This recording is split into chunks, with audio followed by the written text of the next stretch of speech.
Hey my people, greetings from the Great Start Studio where all my dreams are coming true. I built this whole building to propel my work. Glad you're here to share with these drumstick illustrations. If you get a chance, just take a walk through of the studio. I got a video for that and I'm so proud of it. But right here, right in front of my mirror kit, I'm gonna walk down the drumstick videos. Today we're gonna talk about the idea of writing music. And so in my series, I have a section called the Discovery System. And in that is two ways of writing. There's two ways of writing. If you get a chance, check out the series. It walks through every kind of meter type and everything. You're gonna hear me talk about it a lot. In each section of every groove type is a space where you get to write in your own music. It's called the Discovery System. And it has rules there that are like guardrails to keep you from going off the road, crashing the car, right? In terms of possibilities on the drum set, this is music. And then the rest of this is just randomization of just chaos, okay? The Discovery System is made to guide you so that you do not run off the rails into chaos, that you stay on the road of making actual grooves. There's two ways of writing music. On one end of it is random. It's completely randomized. And on the other end is you're singing it. It comes from you. Now on the random side of things, I like to do this where I start in the random. You're within the rules, so you know that you could write 16th notes in the bass line or whatever the variation is. You start by writing notes that literally just look different. They look different than anything you've seen. You could look at the music that I wrote where I'm introducing an idea, I'm introducing this concept, and you go, well, Larry did this, it's got 3 bass notes out of 16. I'm just going to pick a number and go 7. I'm just going to write 7 notes. I'm just going to see what I can write with 7 notes. The randomized idea is it's not coming from you.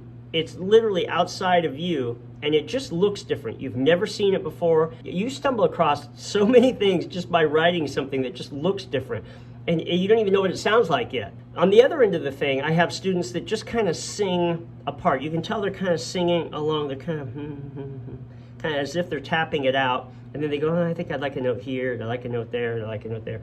The problem with singing is it's already coming from you.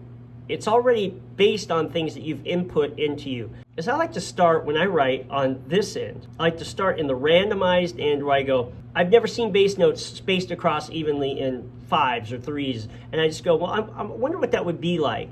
And so I just start there. I get that written in there, then I actually get comfortable with it. You gotta get comfortable with it before you make a judgment. I mean, you have to over practice something, and then you can get away from the processing of it and actually just make a real judgment whether you like it. And then I always do the what if.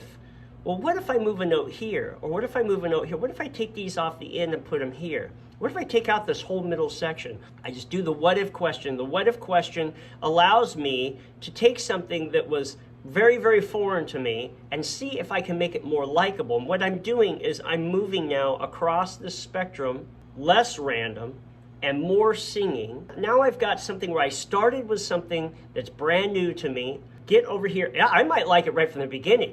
I might stumble across something that I had no idea was there. I've done this so many times where I go, whoa, that's that groove. That's the same pattern as in this groove of this song I love. Just start passing across over here until you get to your singer. You sing it through, you play it enough times where now it's part of your language of singing it. It's not foreign to you. It's not just lefts and rights and foot and hand and e's and uhs. You actually are over here in drum speak. Kind of whatever you use for drum speak. This is what I encourage the students to do. Start with something that's very, very foreign. Foreign doesn't mean that it's not good. It just means that it's new to you. You start with a phrase. It could be a bunch of 3-note groups and 16th notes. And you go, well, I've never really encountered 3 notes on my bass drum and 16th notes. I should probably write one in, and you write it in. You go, well, what if I put it here? What if I put it here? What if I put it here? And you kind of move it around until you find the perfect place for it. You go, this is my favorite place for a 3-note group. You start really knowing what's possible. I always think of possibilities like a room, or it's like a dark basement. And you go down there, you can't see in there. You don't even know how big the space is. You don't know if it just goes on forever. It's so dark.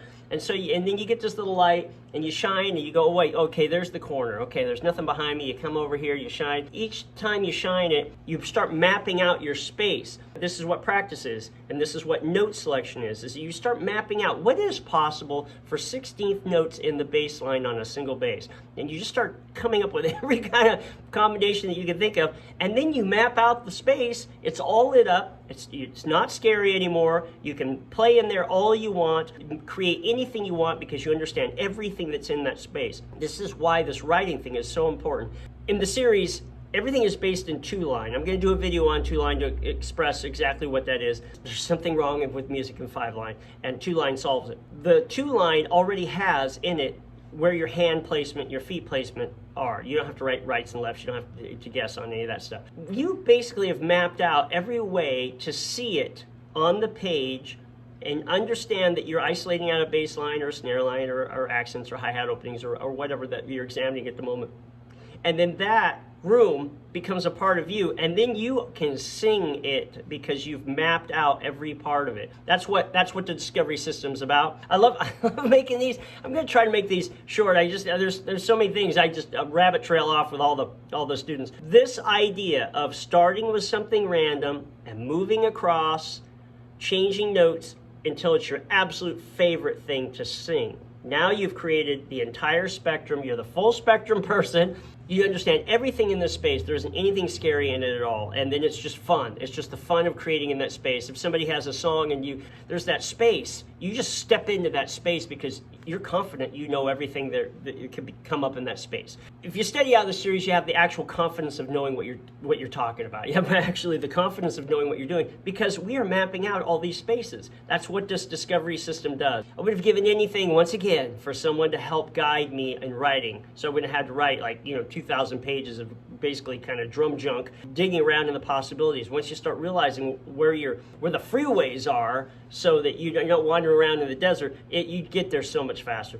Hey, so if any of the stuff that I'm bringing up to you is speaking to you, you're my people. I'm on the search for my people. My people are people of details, of nuances, of mechanics, of understanding the full nature of a system. That's why I opened up playing both-handed on the regular kits, and that's why I created the mirror kit. You can check out all those videos. There's a bunch of videos creating that have all the different ideas. I have a great big solo called Divergence.